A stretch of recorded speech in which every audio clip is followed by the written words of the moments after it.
Traveled around East Texas, you've probably seen it, even if you don't know what it is.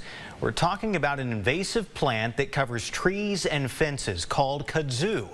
It's so prolific that plant experts are warning you to be on the lookout. You've seen green vines smothering trees and fences across the South.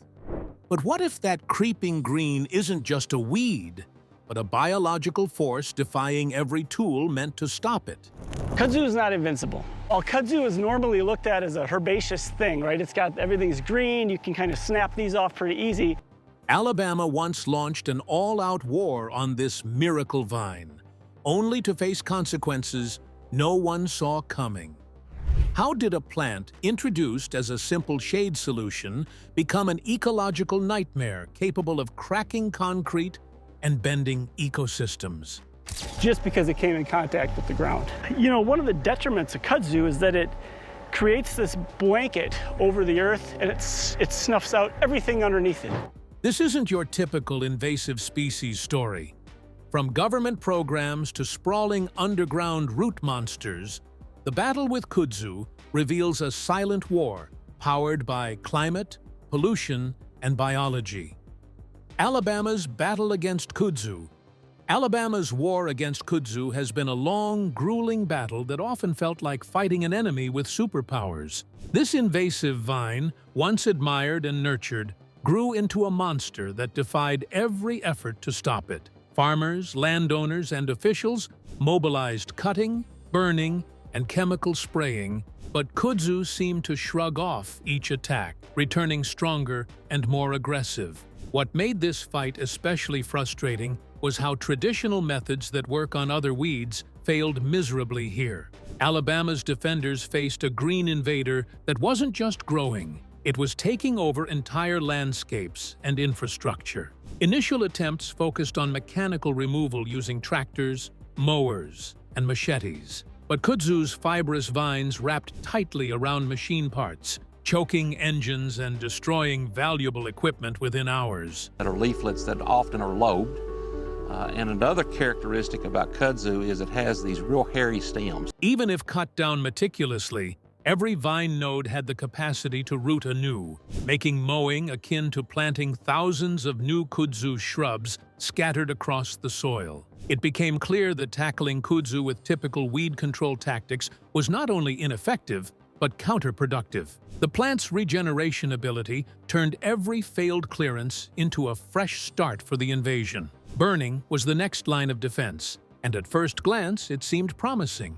During colder months, dried kudzu burned quickly, blackening entire fields and giving a fleeting impression of victory. But as soon as rain fell, neon green shoots would sprout vigorously from underground tubers. If you look at this one, of course this is why it's so invasive.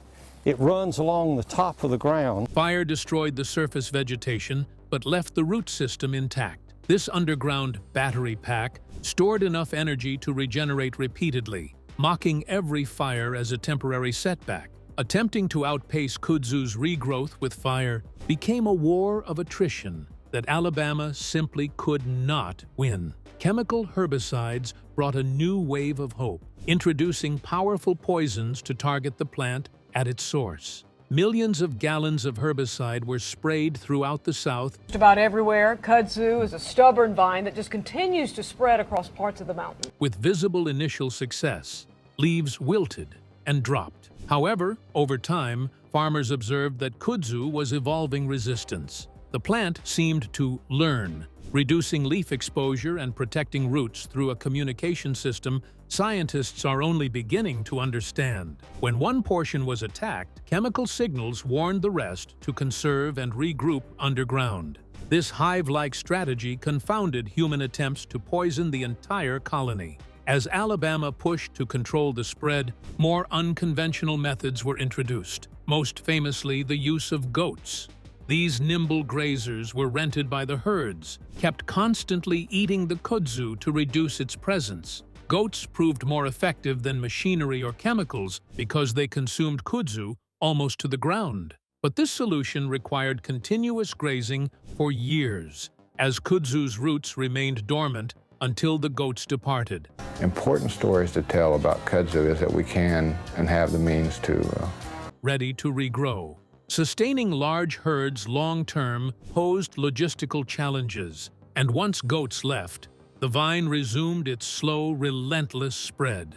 In the face of these challenges, many outsiders mocked Alabama, dismissing the struggle as local incompetence or laziness. But farmers and scientists knew better. They were battling a formidable, almost intelligent adversary. Kudzu's resilience went beyond biology. It seemed amplified by external forces, particularly the environment altered by human activity. The idea of a plant fighting back, smarter than expected, transformed what was once considered a simple weed problem into a crisis of ecological and economic proportions. The scale of invasion was astounding. By the 1970s, Kudzu covered over 7 million acres across the southeast, a sprawling green menace that engulfed forests, power lines, and even abandoned buildings. And it snuffs out everything underneath it.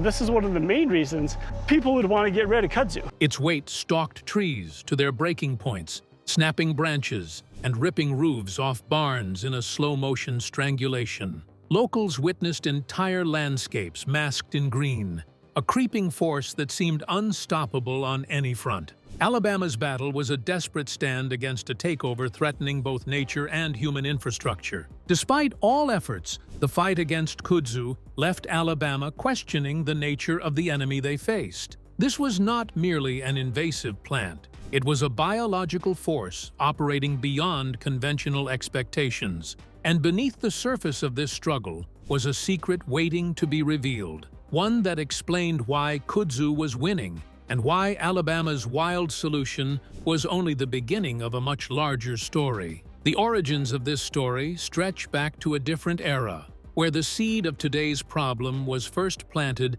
in the soil of good intentions. The origins of the kudzu problem. Kudzu's journey to America began with fascination rather than fear. In 1876, at the United States Centennial Exposition, a grand celebration of invention and culture, Japan unveiled a garden bursting with exotic plants. Among these was kudzu, a lush, fast-growing vine with broad leaves and sweet-smelling flowers that mesmerized American visitors. The imagination of American gardeners who saw its potential for ornamental purposes. It was charming, elegant, and above all, novel, capturing the imagination of a nation eager to embrace foreign beauty and innovation.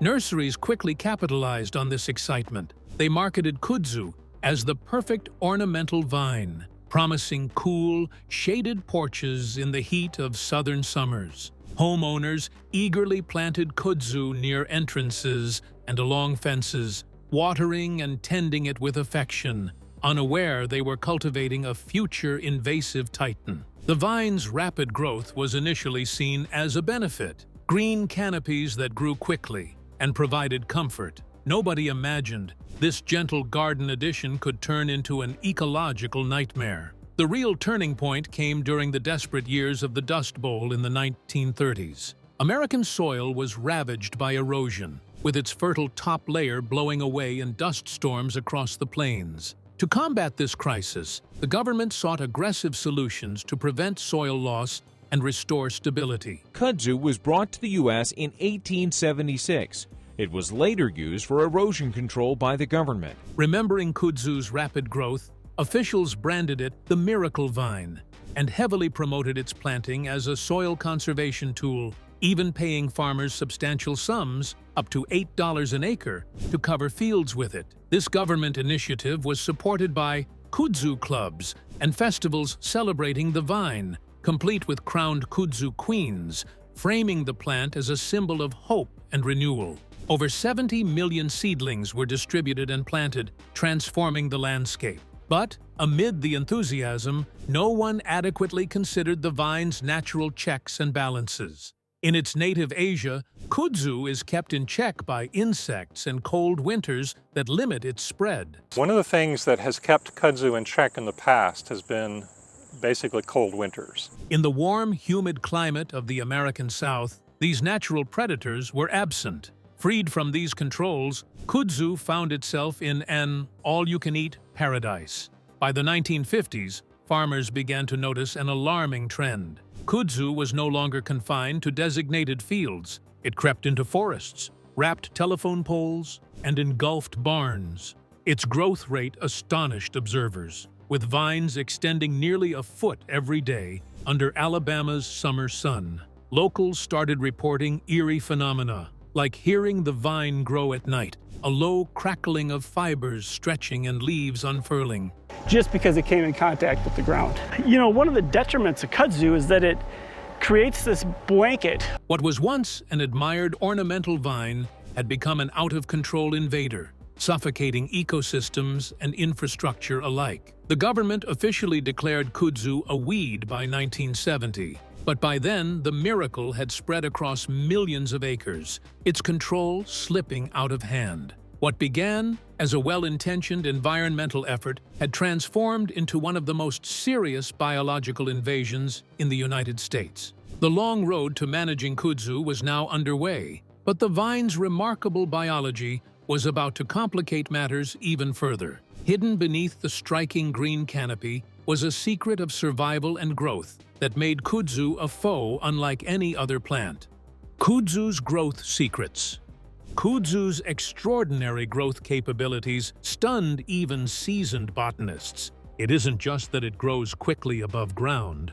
The vine's survival depends on an extensive underground root system built for endurance. At the heart of this system are massive tubers, root balls resembling giant, deformed potatoes that can weigh up to 400 pounds and extend down as far as 10 feet into the thick red clay soil. These tubers serve as reservoirs, storing water and starch essential for regrowth and survival in harsh conditions. When kudzu's leaves or vines are cut or burned, the tubers shrug it off with startling resilience. Like an iceberg, most of the plant's true mass remains hidden below, ready to regenerate entire fields several times.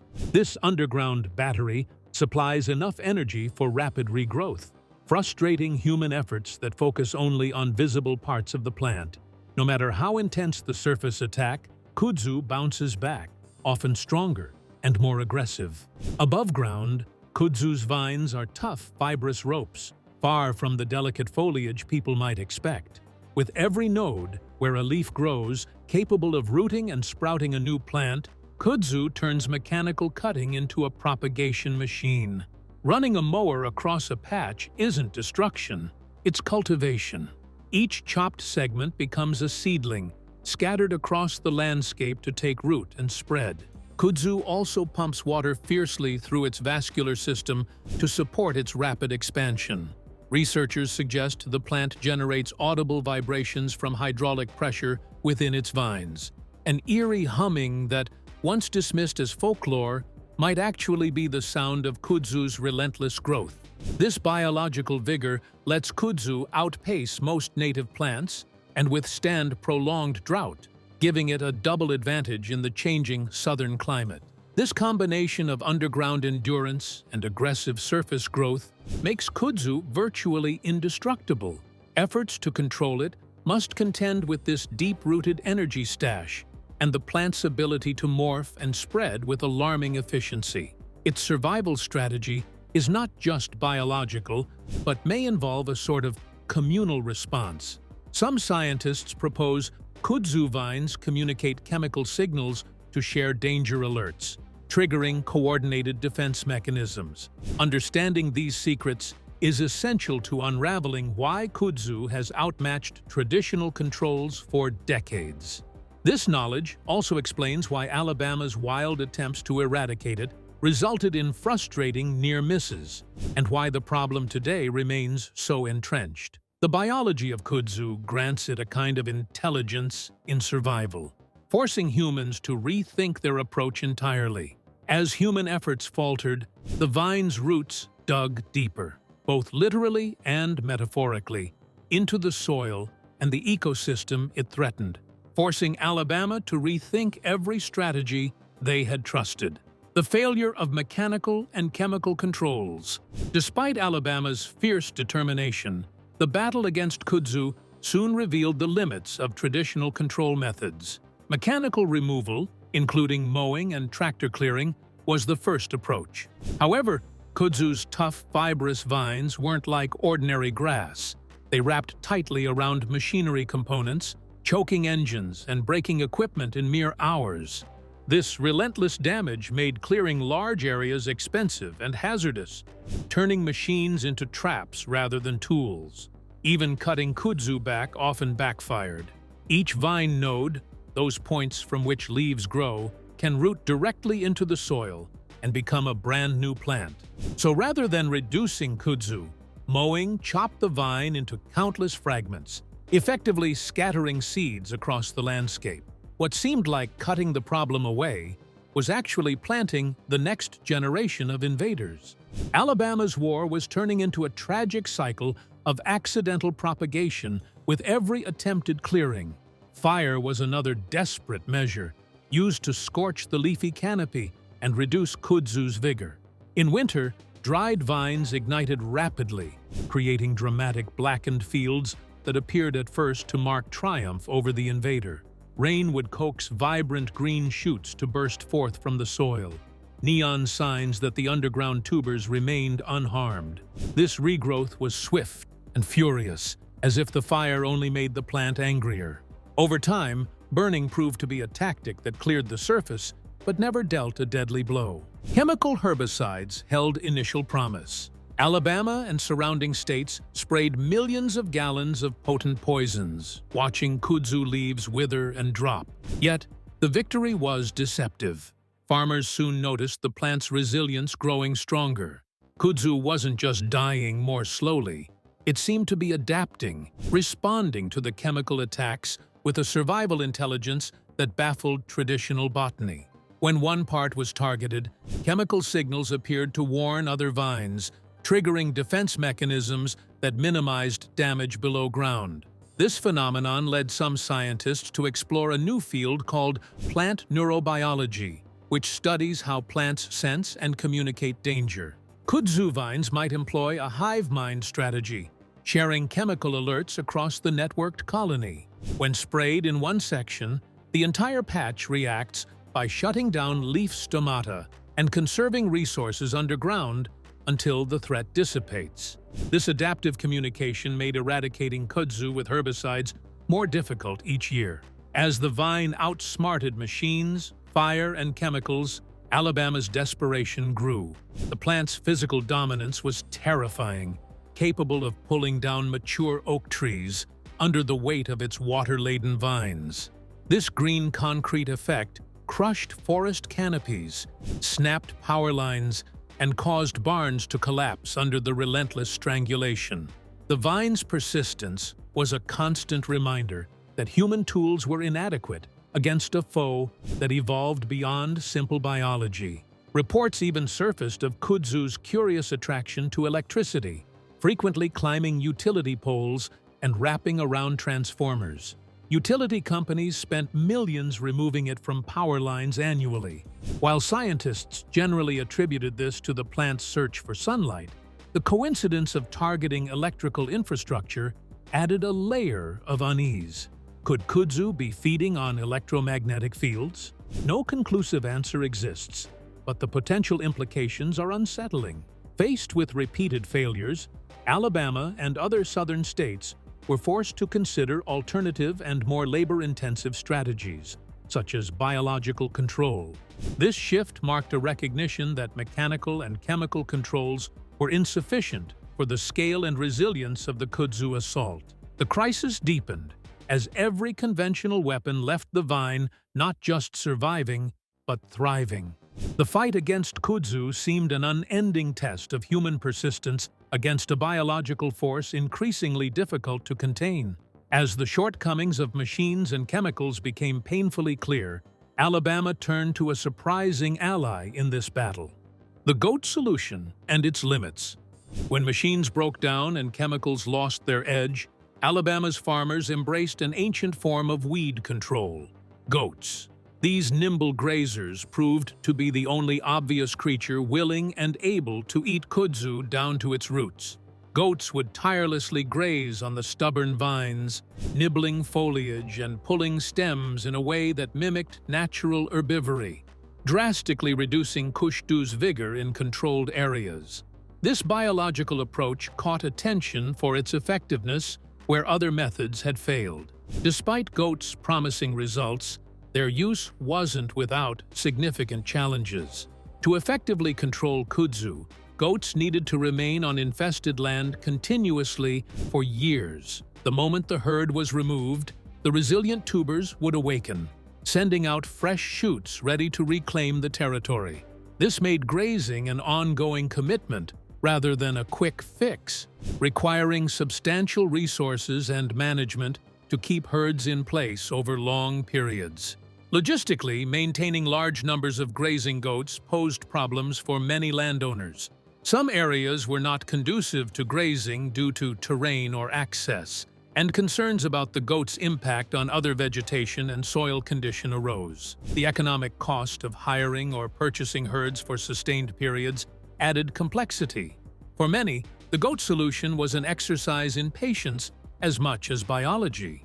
Goat grazing, while slowing Kudzu's advance and reducing its density, could not guarantee complete eradication. The vine's underground tubers remained intact and ready to sprout once grazing pressure eased. This meant that goats served more as containment agents than eliminators, buying time but not delivering a final victory. The paradox hardened. Kudzu could not be cut or burned out.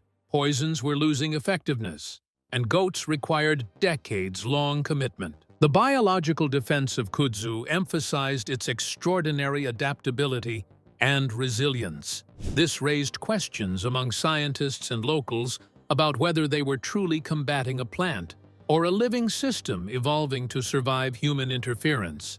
The persistence of Kudzu under the pressure of goats echoed the broader story of a species thriving against all odds.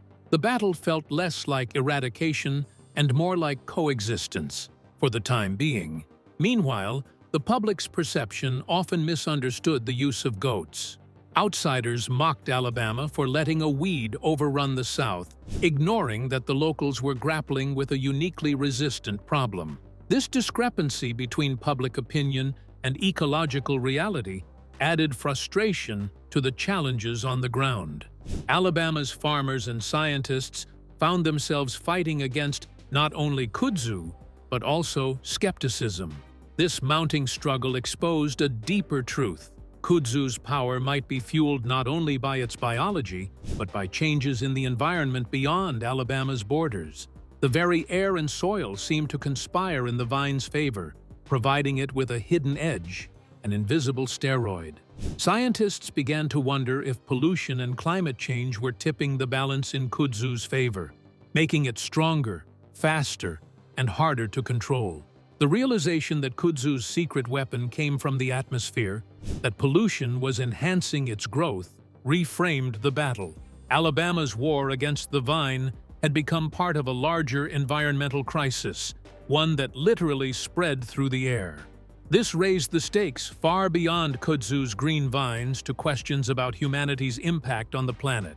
Knowing this, researchers pushed deeper into the links between human activity and Kudzu's surprising supergrowth, unveiling a chapter of this war that few expected and still challenges efforts to reclaim the land. Pollution's role in supercharging Kudzu. What made Alabama's battle against Kudzu even more daunting was an unseen ally fueling the vine's relentless growth: pollution itself. Scientists discovered that rising carbon dioxide levels in the atmosphere, largely from cars, factories, and power plants, act like steroids for Kudzu. Unlike native southern trees that respond modestly to extra carbon, Kudzu accelerates growth far beyond normal limits. It doesn't just grow faster, it becomes more efficient at using water, opening its pores less, and conserving moisture even during droughts.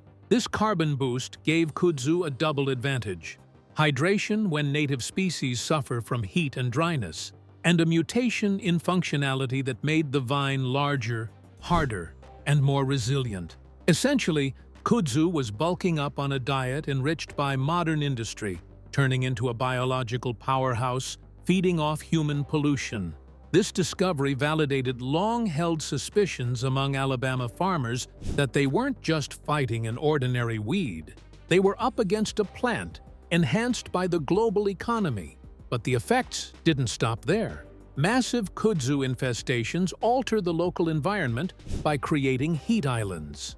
These dense, dark green patches absorb and radiate heat differently than natural forest canopies, changing humidity and temperature in their immediate surroundings. This terraforming effect produces a microclimate perfectly suited to kudzu's growth, effectively reshaping the landscape to favor its own invasion. The plant becomes both consumer and architect of its habitat. Research also revealed a disturbing chemical cycle beneath the surface. Kudzu, a legume, fixes nitrogen in the soil, enriching it to levels that disrupt native ecosystems. When combined with high CO2, this leads soil communities to release nitrous oxide, a greenhouse gas almost 300 times more potent than carbon dioxide. Not only does kudzu grow stronger because of pollution, but it also exacerbates climate change by fueling an invisible but powerful feedback loop. This realization shattered the comforting notion that kudzu was just a plant, producing oxygen and green cover. Instead, it emerged as a villain accelerating the very environmental problems feeding its expansion. Kudzu is not invincible. While kudzu is normally looked at as a herbaceous thing, right? Everything's green, you can kind of snap these off pretty easy. Alabama became a canary in the coal mine, the first place to feel the full impact of what might be called the carbon fertilizer effect on a massive scale. Their herbicide failures were not due to incompetence, but to kudzu's enhanced ability to heal and adapt faster than poisons could take hold. Adding to the mystery, scientists noticed kudzu's physical structure changing. The vines were becoming denser and more wood-like earlier in their growth cycle, leading some researchers to speculate that kudzu was evolving into a flexible, tree-like form. If true, this evolution would demand stronger tools. Machetes might be useless, replaced by chainsaws to cut through the tough, carbon-fueled fibers. The enemy in the field was becoming harder to eradicate with every season. Moreover, this inexorable green monster wasn't just growing bigger, it was producing more pollen, a significant allergen. This increase in airborne allergens has worsened respiratory issues in affected areas, making kudzu not just an ecological problem, but a public health concern.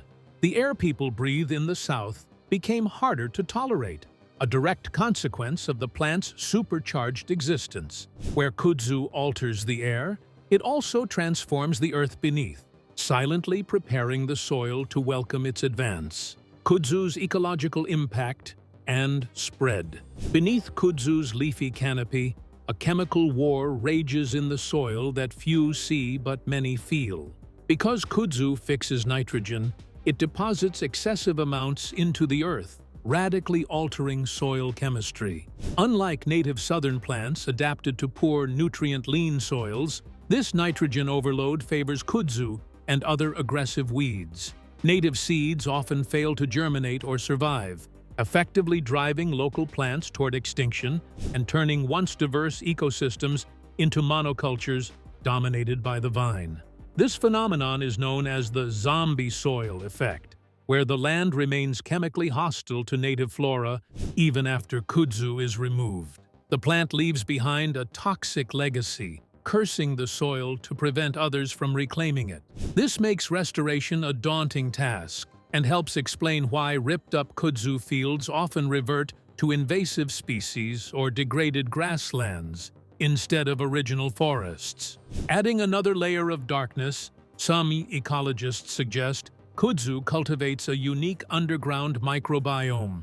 This community of bacteria and fungi thrives on the chemical environment created by the vine's nitrogen fixation and may actively suppress or attack roots of competing trees. The massive, starch-filled tubers physically dominate root space, strangling native species in a slow, underground choking match. Kudzu's reign extends far beneath the surface, waging biological warfare that weakens competitors even before they emerge above ground. The tubers themselves act as survival bunkers, storing vast energy reserves for years. There are stories of kudzu patches bulldozed and covered with concrete, only for vines to burst through asphalt cracks months or years later. They find the tiniest break in a barrier and push upward, consuming and breaking down human structures like a natural demolition crew. This ability causes millions of dollars in infrastructure damage annually, with railroads, roads, and buildings under constant threat. As kudzu spreads northward, once limiting cold temperatures are becoming less reliable barriers due to climate change. Hardy strains adapted to colder climates have emerged in states as far north as Illinois, Pennsylvania, and Oregon. The so-called green monster is no longer confined to the south. It has learned to wear a winter coat. The expansion threatens to overwhelm newer regions unprepared for its destructive power. Rail infrastructure is particularly vulnerable as kudzu grows rapidly over tracks. When trains roll through, crushed vines release a slippery juice, reducing traction and causing derailments. Supply chains suffer as a result, linking kudzu's spread to economic disruptions. Moreover, dead vines in winter act as perfect kindling, carrying ground fires upward into canopies and transforming manageable brush fires into catastrophic crown fires that devastate forests. With aging bridges and power grids already stressed, the added weight of kudzu's dense vines poses real risks of infrastructure collapse. The plant's rapid growth rate and massive biomass turn human-made structures into ticking time bombs, vulnerable to crushing or snapping from this slow but relentless green force. The threat extends beyond ecology into the very fabric of built environments. The relentless march of kudzu's expansion, fueled by human activity and climate change, forces us to confront sobering questions about our role in unleashing and sustaining such invasions. The future and possible hope. The story of kudzu is no longer just about destruction. It is also about adaptation and survival, not just of the plant, but of the communities facing it. After decades of battling an almost unstoppable foe, scientists and land managers are shifting perspective. Complete eradication now seems unlikely. Instead, a new phase has emerged: management. This means learning to live with kudzu, finding ways to control its spread and impact without expecting a final victory in the near future. One surprising development is the exploration of kudzu as a biofuel source. Because it grows rapidly and accumulates massive biomass, kudzu could provide a renewable energy option if harvested sustainably. Turning this invasive species into fuel plants, a teat of irony. Pollution helps the plant grow, which then could be converted into energy that produces pollution. Still, in a world desperate for new energy sources, kudzu's explosive growth offers a potential advantage that might be harnessed rather than fought endlessly. Research is also focusing on understanding kudzu's evolving biology, exploring genetic tools, and eco-friendly management strategies. Scientists are investigating whether controlled grazing, targeted herbicides, and biological controls can coexist synergistically. The goal is to reduce kudzu's damage while restoring balance to affected ecosystems. This integrated approach acknowledges kudzu's resilience but seeks to tip the scales back toward native biodiversity. Efforts to rehabilitate soil after kudzu removal are equally important. Since the plant alters soil chemistry and fosters zombie soil, restoration projects involve reintroducing native plants adapted to the changed environment or amending soils to encourage recovery. These actions are crucial for preventing kudzu's return and rebuilding lost habitats. Yet, they are far from simple or guaranteed, particularly given the plant's underground tenacity. Public education and policy are also critical components of the future battle. The early mockery of Alabama's plight obscured the complexity of the problem and delayed wider awareness. Now, With kudzu spreading beyond the south into the Midwest and possibly the Northeast, national attention is growing. Policymakers are beginning to recognize the need for coordinated responses, funding for research, and community engagement to manage kudzu invasions. One hopeful sign is the rising collaboration between scientists, farmers, and local governments. Sharing knowledge, success stories, and best practices across states can improve control efforts. Treating kudzu as both an ecological challenge and a socio-economic concern encourages holistic solutions, balancing land use, economic realities, and environmental health. Still, the scale and adaptability of kudzu serve as a cautionary tale. The plant's story emphasizes how human actions, introducing exotic species, altering landscapes, and polluting the atmosphere, can have unforeseen consequences. Climate change and pollution feed kudzu's growth, making it a living symbol of larger environmental challenges. This underscores the need for thoughtful stewardship moving forward. Kudzu's rise from a picturesque garden vine to a formidable force of nature is a powerful reminder of unintended consequences. Alabama's struggle teaches us how delicate ecosystems can be upended when we ignore warnings and underestimate nature's resilience. If you found this story as fascinating as we did, be sure to like and subscribe for more deep dives into the hidden battles shaping our world. Thanks for watching, and see you in the next video.